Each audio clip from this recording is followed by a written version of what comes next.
इस वीडियो में अब एक नया चैप्टर शुरू कर रहे हैं, वैद्युत चालन। मुख्य रूप से इसमें हम ओम के नियम का अध्ययन करेंगे। तो ओम के नियम का अध्ययन करने के लिए जो आधार हमें चाहिए, जो फंडामेंटल्स होंगे, उनकी पहले बात करते हैं। चालक क्या होता है, इसकी हमने पहले भी बात की थी, तो वो उसको थोड़ा कॉल बैक अपने दिमाग में करें। परमाणु में नाभिक के चारों ओर इलेक्ट्रॉन घूमते हैं, जैसा कि हम पढ़ चुके हैं। और जैसे जैसे हम बाहर की कक्षाओं की ओर को बढ़ते हैं, इलेक्ट्रॉन नाभिक से दूर होते जाते हैं और उन पर नाभिक की पकड़ जो है वो कमज़ोर होती जाती है, या वैद्युत बल का मान घटता जाता है, अगर वैज्ञानिक शब्दावली में कहें। तो सबसे बाहरी कक्षा का जो इलेक्ट्रॉन होगा वो सबसे ढीली पकड़ में होगा। तो वास्तव में उसको इलेक्ट्रॉन से परमाणु से निकालना एक आसान काम होता है। तो जैसे ही उसको बाहर से कोई ऊर्जा मिलेगी, तो वो इलेक्ट्रॉन उस ऊर्जा को ग्रहण करेगा, और अगर वो ऊर्जा उसके कार्य फलन से अधिक होगी तो वो परमाणु को छोड़कर बाहर चला जाएगा। अब जैसे हमने यहाँ पर एक अकेले इलेक्ट्रॉन को दिखा रखा है सबसे बाहरी कक्षा में, तो वो पूरी की पूरी ऊर्जा इस अकेले इलेक्ट्रॉन को मिलेगी, और ये उस ऊर्जा को लेकर परमाणु को छोड़ जाएगा, यानी कि मुक्त हो जाएगा। तो इसे मुक्त इलेक्ट्रॉन कहा जाता है। तो जिन पदार्थों में मुक्त इलेक्ट्रॉन होते हैं वो चालक कहे जाते हैं। सबसे उत्तम प्रकार का जो चालक है वो चांदी है। उसके बाद फिर तांबा, सोना, एल्यूमिनियम, दूसरी धातुएं इसमें आती हैं। तो लगभग एक कोटिमान अगर कहें तो 10 की घात 29 मुक्त इलेक्ट्रॉन 1 मीटर क्यूब आयतन में चालकों में होते हैं। अब ये जो इलेक्ट्रॉन हैं किसी भी पदार्थ में अनियमित गति करते रहते हैं। किसी भी स्थान पर अगर हम देखें, इलेक्ट्रॉन दाएं को भी जाएंगे, बाएं को भी, ऊपर को भी, नीचे को भी, किसी भी दिशा की बात करें तो उसकी विपरीत दिशा में भी कुछ न कुछ इलेक्ट्रॉन अवश्य गतिशील होंगे।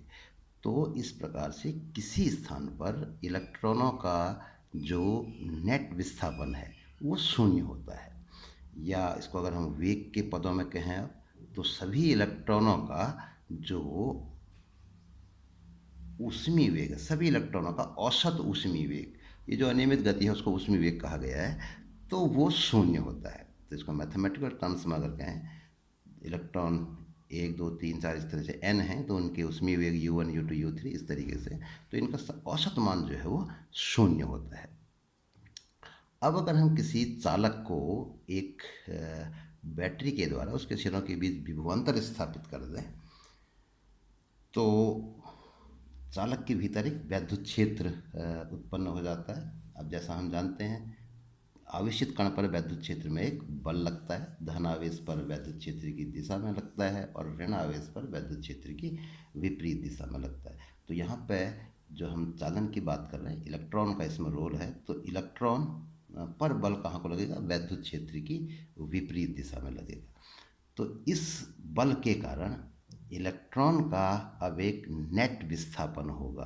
ये सेंस है हमारा। अगर हम किसी इलेक्ट्रॉन को देखें तो वो किसी एक दिशा में, वैद्युत क्षेत्र की विपरीत दिशा में लगातार विस्थापित होता जाएगा। तो ये जो बल आरोपित हुआ वैद्युत क्षेत्र के द्वारा, वो ऊष्मीय वेग पर अध्यारोपित होगा। उसके ऊपर जो है इस बल के कारण एक नया वेग जो है वो उत्पन्न हो जाएगा। तो इस तरह से हम कह सकते हैं कि इलेक्ट्रॉन जो है किसी निश्चित दिशा में, वैद्युत क्षेत्र की विपरीत दिशा में एक वेग प्राप्त कर लेता है। उसी वेग को यहाँ पर अनुगमन वेग कहा गया है। अब इसको हम अगर मैथमेटिकल टर्म्स में निकालेंगे तो क्या करना होगा हमको? थोड़ी देर के लिए अगर हम ये मान लें कि उस ऊष्मीय वेग को छोड़ दें, ये जो वैद्युत क्षेत्र हमने लगा रखा है इसके कारण क्या हो रहा है इसको समझना चाहें, तो उस ऊष्मीय वेग को छोड़ देते तो अब क्या होगा? हम ये कह सकते हैं कि एक नियत वेग से ये वैद्युत क्षेत्र की विपरीत दिशा में चलने लगेगा। वैद्युत क्षेत्र के कारण जो बल इस पर आरोपित हो रहा है। तो मैथमेटिकल टर्म्स में क्या होगा वास्तव में, जैसे ही ये वैद्युत क्षेत्र की विपरीत दिशा में त्वरित होगा, बल लग रहा है, बल के कारण त्वरण उत्पन्न होगा। त्वरण का मतलब इसके वेग में वृद्धि होगी। तो जैसे ही आगे को बढ़ेगा किसी धन आयन से टकरा जाएगा, और टकराएगा तो जो इसको ऊर्जा मिली थी बैटरी से या विद्युत क्षेत्र में जो बल के कारण इसके वेग में वृद्धि हुई थी, ये उसको खो देगा और फिर दोबारा शुरू करेगा, वेग बढ़ता जाएगा, फिर टकराएगा, और यही क्रिया बार बार होती रहेगी। तो जो औसत वेग होगा वास्तव में जीरो से एक अधिकतम मान को प्राप्त हो रहा है, टकरा जा रहा है, फिर जीरो हो रहा है, फिर बढ़ रहा है, फिर अधिकतम मान को प्राप्त कर रहा है, फिर जीरो हो रहा है, तो यही प्रोसेस बार बार हो रहा है। तो एक औसत वेग जो होगा वैद्युत क्षेत्र की विपरीत दिशा में इस विभवांतर के कारण, उसको अनुगमन वेग कहा गया। तो अब चीज़ों को समझने के लिए जो पिक्चर हमारे सामने चल रही है, इसको हमें दिमाग में रखना है कि इलेक्ट्रॉन वैद्युत क्षेत्र की विपरीत दिशा में एक औसत नियत वेग प्राप्त कर लेता है विभवांतर के कारण, इसी को अनुगमन वेग कहा गया है। अब क्या होगा, इस वैद्युत क्षेत्र के कारण हमने समझने के लिए एक इलेक्ट्रॉन दिखा था, वास्तव में इसके भीतर जितने भी इलेक्ट्रॉन होंगे सभी पर बल लगेगा और वो वैद्युत क्षेत्र की विपरीत दिशा में प्रवाहित होने लगेंगे, इस तरह से इसको कहा जाएगा। अब इसी को जो है वैद्युत धारा कहा जाता है। किसी चालक में अगर आवेश का प्रवाह हो रहा हो, नेट प्रवाह, नेट विस्थापन हो रहा हो, तो कहेंगे चालक में वैद्युत धारा का प्रवाह हो रहा है। अब इसका मापन हम कैसे करेंगे, इसको एक तरीके से इलेक्ट्रॉनों का जो प्रवाह है केवल चालक में ही नहीं होगा, बाहरी परिपथ जो बैटरी से इसको जोड़ा गया है इसमें भी देखना है। तो इस तरह से होता है, एक बंद परिपथ बनता है। बहुत खास बात है, वैद्युत धारा के प्रवाह के लिए एक बंद परिपथ है।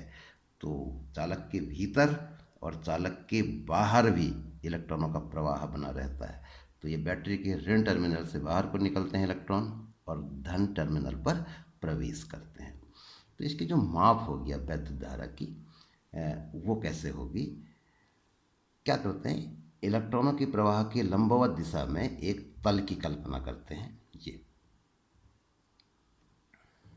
तो इससे प्रति सेकंड प्रवाहित होने वाला आवेश, कितना आवेश प्रवाहित हो रहा है, वही वैद्युत धारा की माप होती है। तो चालक के किसी अनुप्रस्थ काट से प्रति सेकंड प्रवाहित आवेश वैद्युत धारा की माप होती है। तो यदि डेल्टा टी समय में डेल्टा क्यू आवेश प्रवाहित हो रहा हो, तो आवेश प्रवाह की दर क्या हो जाएगी, डेल्टा क्यू बटा डेल्टा टी, और इसी को वैद्युत धारा कहा गया है। आई बराबर डेल्टा क्यू बटा डेल्टा टी। अब इस सूत्र के हिसाब से अगर हम वैद्युत धारा को समझना चाहें तो ये कह सकते हैं कि अगर किसी चालक के अनुप्रस्थ परिच्छेद से प्रति सेकंड टी बराबर 1, प्रति सेकंड 1 कूलाम आवेश प्रवाहित हो रहा हो, क्यू बराबर 1, तो आई का मान भी 1/1 हो जाएगा। तो धारा का मान 1 एम्पियर होगा। 1 सेकंड में किसी परिच्छेद से प्रवाहित आवेश अगर 1 कूलाम हो तो उस चालक में प्रवाहित धारा का मान 1 एम्पियर होगा। अनुगमन वेग के लिए अब एक सूत्र हम यहाँ पे प्राप्त करेंगे। ये जो बाद में दिख रहा है इसको अभी भूल जाते हैं, स्टेप में आएगा, ये एनिमेशन इसमें मिस हो गया। तो किसी भी इलेक्ट्रॉन का ऊष्मीय वेग, इलेक्ट्रॉनों का, सभी इलेक्ट्रॉनों का कि ऊष्मीय वेग अगर U1 U2 U3 हो तो इनका औसत शून्य होता है, जैसा हमने पढ़ा है। तो इसका उपयोग हम इसमें करेंगे अनुगमन वेग के सूत्र निकालने में। तो जैसा देखा हमने, विभवांतर आरोपित करने से वैद्युत क्षेत्र उत्पन्न हुआ। वैद्युत क्षेत्र में इलेक्ट्रॉन पर एक बल लगेगा वैद्युत क्षेत्र की विपरीत दिशा में, और उसका मान होगा -EE, क्योंकि पता है हमको अगर Q आवेश वैद्युत क्षेत्र E में स्थित होता है तो उस पर एक बल लगता है F बराबर QE। पहले भी कई बार हम इस तथ्य का उपयोग कर चुके हैं। तो यहाँ पर इलेक्ट्रॉन का आवेश E है तो Q बराबर E हो गया, और क्योंकि इलेक्ट्रॉन पर वैद्युत क्षेत्र की विपरीत दिशा में बल लगता है तो ये ऋण चिन्ह उसी को व्यक्त कर रहा है। तो इस बल के कारण, अब हमें पता है न्यूटन की गति का नियम, किसी भी कण पर अगर कोई बल लगता है तो उसमें एक त्वरण उत्पन्न होता है। तो इस बल के कारण इलेक्ट्रॉन का त्वरण क्या हो जाएगा, F बराबर ma से निकाल लेंगे, a बराबर F बटा m। तो F का ये मान जिसकी हमने अभी बात करी वो रख देंगे। अब क्या है, चालक में अगर मान लो चालक की लंबाई L है और उसके सिरों के बीच भी विभवांतर स्थापित किया गया है, तो वैद्युत क्षेत्र E का मान V/L होता है। ये सूत्र भी हम कई बार पहले प्रयोग में ला चुके हैं। तो इसका अगर उपयोग करें तो इस त्वरण का मान हो जाएगा -EV/ml। अब क्या होगा, जैसे अभी हमने बात करी, इस त्वरण के कारण इलेक्ट्रॉन का वेग बढ़ेगा और जैसे ही आगे बढ़ेगा किसी धनायन से टकरा जाएगा और अपनी ऊर्जा को खो देगा, इसकी ऊर्जा फिर शून्य हो जाएगी। फिर आगे को बढ़ेगा, वेग बढ़ता जाएगा, फिर टकरा जाएगा, फिर शून्य। तो यही प्रक्रिया बार बार चलती रहेगी। तो इस तरीके से अगर हम इसको गति की समीकरण से इसको व्यक्त करें अगर, तो किस प्रकार से करेंगे। एक चीज़ का इसमें और उपयोग होगा, एक शब्द का और हम इसमें प्रयोग करेंगे, किन्हीं दो क्रमागत टक्करों के बीच का औसत समय। एक बार टकराया, अगली बार में हो सकता है समय थोड़ा बहुत कम ज़्यादा हो जाए, तो ये चलता रहेगा, हर टक्कर में बराबर नहीं होगा। तो किन्हीं दो क्रमागत टक्करों के बीच का औसत समय, उसको श्रांति काल कहा जाता है। तो उसके लिए हम एक संकेत टाउ यहाँ पर लिया गया है, तो उसका उपयोग कर रहे हैं। तो इलेक्ट्रॉन नंबर 1 के लिए गति की प्रथम समीकरण से क्या हो जाएगा, v1 बराबर u1 प्लस ए टाउ वन, और इसी प्रकार दूसरे इलेक्ट्रॉनों के लिए भी होगा। तो एक के बाद एक, पहली बार टक्कर में, दूसरी टक्कर में, तीसरी टक्कर में, ऐसे भी इसको समझ सकते हैं। तो अब इन्हीं v1 v2 v3 का जो औसत होता है वही अनुगमन वेग कहना। जैसे हमने कहा था, वैद्युत क्षेत्र की विपरीत दिशा में जो औसत वेग प्राप्त करता है विभवांतर के कारण, तो ये सब त्वरण जो है विभवांतर के कारण ही है, तो उसी को अनुगमन वेग कहते हैं। तो ये जो है vd बराबर क्या हो जाएगा, इन सब का औसत, सबको जोड़ेंगे और फिर संख्या से भाग दे देंगे। तो इसके मान अगर हम यहाँ पर देखें, अब तो यहाँ पर देखो क्या है, v1 क्या है, u1 प्लस ए टाउ वन, v2 क्या है, u2 plus A tau to, और इसी प्रकार से। तो इनको जोड़ेंगे तो u वाले पदों को एक साथ जोड़ देते हैं, u1 plus u2 plus u3, इस तरीके से, और दूसरे वाले पदों को एक साथ जोड़ देंगे। तो सबका अगर औसत निकाला जाए, बट्टा n है, तो u1 plus u2 and so one बट्टा n, तो जिसका मान शून्य होता है, हमने ऊपर दिखा रखा है। अब दूसरे वाले पद जो है बच जाएंगे, A tau one, A tau two, A tau three, तो ए कॉमन आ जाएगा, tau one plus tau two plus tau three, n पदों तक, बट्टा n। तो वो जो है टाउ का औसत, वही जो हमने कहा था, किन्हीं दो क्रमागत टक्करों के बीच के समय का औसत मान, तो टाउ उसको कहा जाएगा। तो इस तरीके से vd का जो मान प्राप्त होगा वो क्या हो जाएगा, ए टाउ। अब ए का ये मान हम ऊपर से रख देते हैं, तो क्या हो जाएगा, माइनस ई वी बटा एम एल। ये थोड़ा मिसप्रिंट हो रहा है, एल की जगह पर आई छपा है, तो ई वी बटा एम एल इंटू टाउ। तो ऋण चिन्ह ये बता रहा है कि जो अनुगमन वेग है वो वैद्युत क्षेत्र के विपरीत दिशा में, ये v बट्टा एल वास्तव में e का मान है, तो e से अगर तुलना करें तो e के विपरीत दिशा में होगा, ये इसका मतलब। एक और सूत्र यहाँ पर निकालेंगे, अनुगमन वेग और धारा में संबंध। तो देखें, बाकी हमको पता है एक चालक है, उसमें इलेक्ट्रॉन वैद्युत क्षेत्र की विपरीत दिशा में चल रहे हैं। हम एक विशेष चिन्ह से हमने दिखा दिया इनको, इन दो इलेक्ट्रॉनों को विशेष रंग से दिखा दिया, इन पर ध्यान केंद्रित करना है। एक सेकंड में कहाँ पहुँचेंगे, क्योंकि एक सेकंड में प्रवाहित आवेश वैद्युत धारा की माप होती है, उस तथ्य को ध्यान में रखते हुए। तो एक सेकंड के बाद मान लो ये यहाँ पहुँच जाते हैं, तो क्या होगा, यहाँ तक के सारे इलेक्ट्रॉन इस क्रॉस सेक्शन को पार कर गए। तो ये जो दूरी होगी, एक सेकंड में चली गई दूरी वेग होती है, तो ये अनुगमन वेग को व्यक्त करेगी। तो इस तरीके से अगर हम देखें, इस परिच्छेद से कितने इलेक्ट्रॉन पार हो गए, यहाँ से यहाँ तक के बीच में जितने इलेक्ट्रॉन हैं, ये एक सेकंड में इस क्रॉस सेक्शन को पार कर चुके हैं। तो अब ये संख्या क्या होगी, इसका हमें कैलकुलेशन करना है। तो इसका आयतन क्या होगा ये पहले निकाल लेते हैं। तो एक घनाभ की आकृति बन रही है, ये इसका क्षेत्रफल है, आधार का क्षेत्रफल, ये इसकी लंबाई है vd। तो आयतन होता है आधार का क्षेत्रफल गुणा ऊंचाई, तो इसका आयतन होगा a गुणा vd। तो ये आयतन हमको ध्यान में रखना है। मान लेते हैं अब कुछ चीज़ें इसमें हमको माननी होंगी।